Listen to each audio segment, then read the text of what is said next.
etapa viitoare. Să vedem însă acest atac al Gazului și gol pentru echipa gazdă. Hoban duce scorul la 2-0. 2-0 pentru Gaz Metan. Apoi în minutul 53 Eric l-a lansat pe Hoban. Acesta a avansat și mijlocașul Gazului Metan l-a învins din nou pe Rotaru. 2-0 în minutul 53. Peste alte 10 minute, în minutul 63, tot Eric a dus scorul la 3-0 după ce l-a driblat și pe Rotaru. Peste 6 minute Eric a centrat pentru Akaki, care cu o lovitură de cap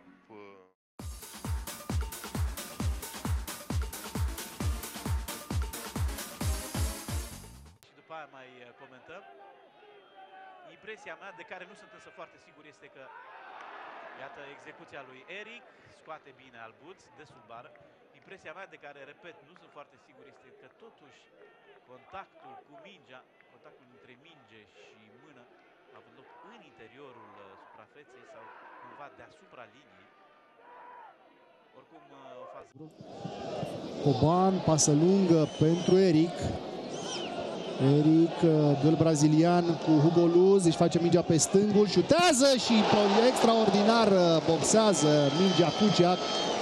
Cea mai tare fază din această partidă realizată de Eric de Oliveira. Mingea pe piciorul stâng și a făcut balonul în interior și a șutat tare la vincul pe colțul scurt, însă Kuciak a boxat.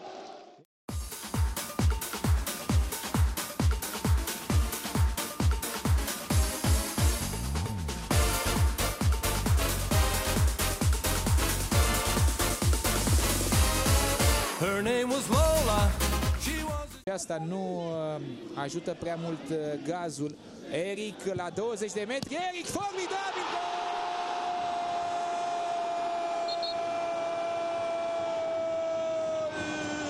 Golazo în continuare la Mediaș. Marchează Eric.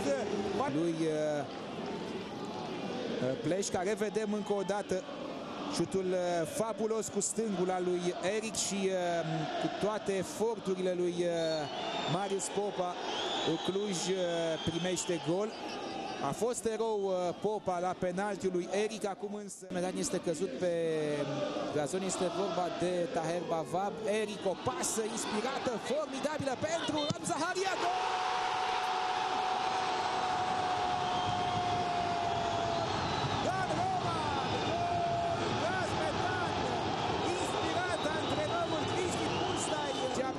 Egalează, foarte bună pasa lui Eric, o pasă pe poziție viitoare pentru Hoban acestei partide. Eric acum la marginea creului, trimite pentru Dan Roman, ocazie monumentală pentru Gaz Metan. Balonul a fost reluat pe lângă poartă din 6 metri de fostul jucător al lui FCM Târgu Mureș.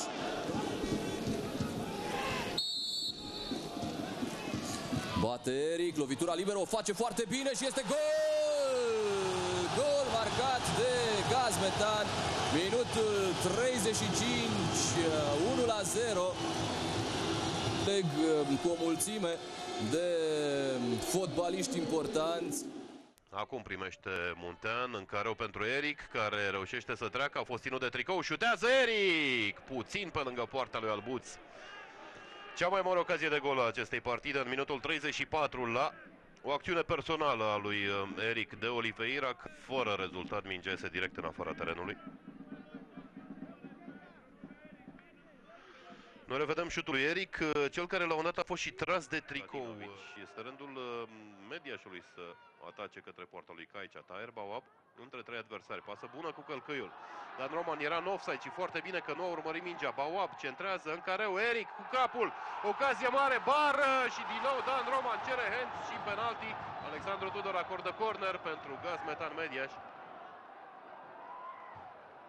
Tocmai ce spuneam că este cazul ca Mediașul să se mai apropie de poarta lui Caicea și iată-l pe Taher Bawab. Acolo Eric a fost încurcat de un coechipier, de Miclea. Până la urmă Eric a fost cel care urmărește Cristi Todea. Hoban nu se înțelege cu Bawab. Scoate pentru Eric. Șut din prima la acestuia. Bară! FCM Târgu Mureș disputat aici pe teren propriu, în care pur și simplu pentru echipa sa mingea. Recuperarea lui Eric. Centrare bună. Lițu! Foarte frumos.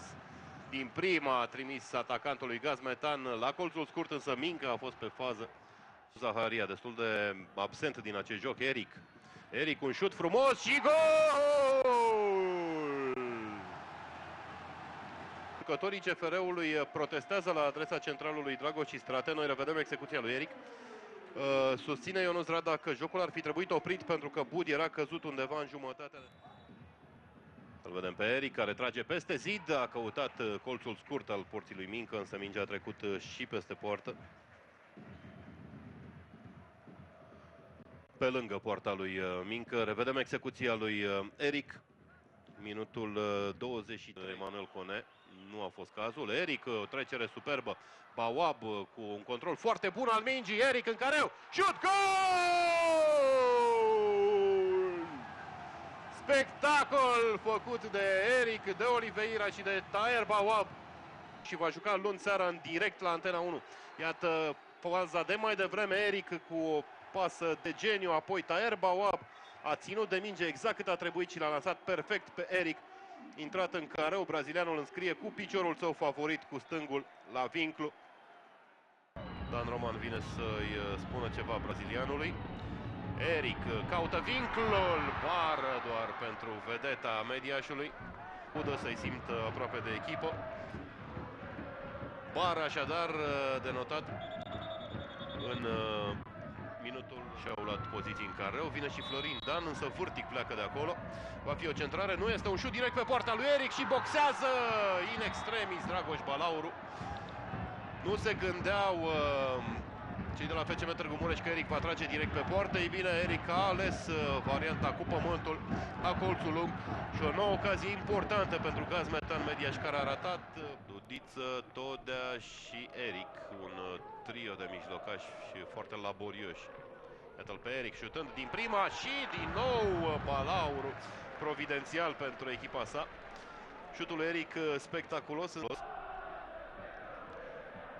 Ce simplu au combinat între ei mijlocașii. Forțează golul cu numărul 2, un gol ce ar scuti de emoții pe elevii lui Cristi Pustai. Gol! Forțează golul 2 și obțin această reușită. Felicitat de colegii săi. După această reușită din minutul 62. Centrare Eric de Oliveira pentru Bawab, interceptat acum de Eric. Șut al brazilianului, gol! Gol! Ce gol marchează Eric de Oliveira! Senzațional! Un gol care a salvat practic această întâlnire, orice s-ar întâmpla. Un gol care șterge cu buretele ce s-a întâmplat în prima repriză al campionatului. Iani Zicu, iată, o bijuterie. Marca Eric de Oliveira. Practic, cei de la Panduri sunt ca un pugilist în corzi. Todea Roman! Dan Roman trece pe lângă majorarea scorului. Cât de inspirat a fost Pusta introducându-l pe acest jucător. Iată centrarea lui Hoban. Puțin i-a lipsit lui Dan Roman să ducă scorul la 2-0. Iese de pe teren și Pârfulescu se demarcă Eric. Foarte inteligent a judecat această pasă Pârfulescu. Munteanu, gol! 37 de minute au așteptat suporterii Mediașului pentru a vedea primul gol. Da, golul care i-a descătușat din preajma careului. Foarte bine a trimis Dan Roman lui Eric, care sprintează complet liber în partea stângă. Eric în careu, Eric șutează și gol! Gol pentru Gazmetan Mediaș. L-a pierdut Sergiu Costin pe Eric din marcaj și brazilianul își face datoria. Această partidă plus eventualele prelungiri. Foarte bună pasa lui Dan Roman. Eric singur în partea stângă A venit în fața sa Sergiu Costin, însă printre picioarele capitanului oțelului a tras brazilianul. Și acest lucru cred că în afara careului. Eric reușește să marcheze brazilianul. Sărbătorește cu gol revenirea sa în Liga 1 Bergambir.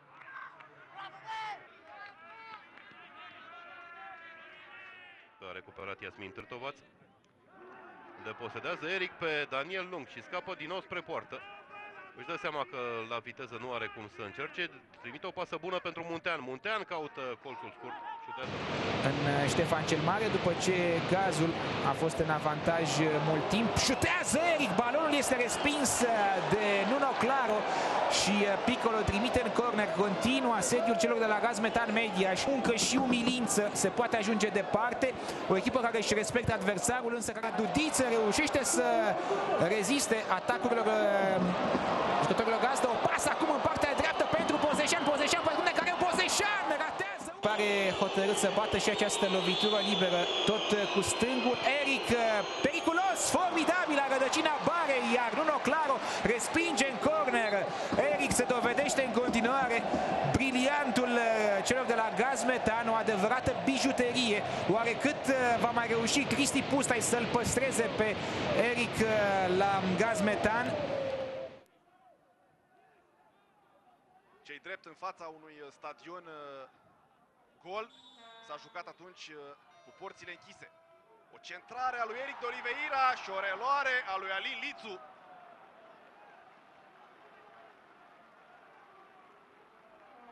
O primă ocazie de gol pentru formația lui Cristi Pustai în acest minut 7. Revedem lovitura de cap a lui Alin Lițu, centrare superbă. Mihal Kubala, Hoban, din nou Cristi Todea. Todea intră în careu pentru Eric de Oliveira. Reține în 2 timp Cristi Stoicescu.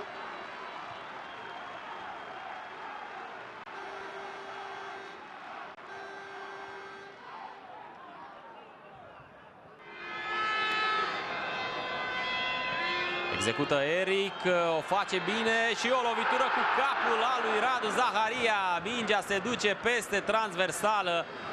Stanca a ezitat să iasă la această fază, deși poate că ar fi trebuit să fie mingea lui o centrare cu boltă de pe linia careului de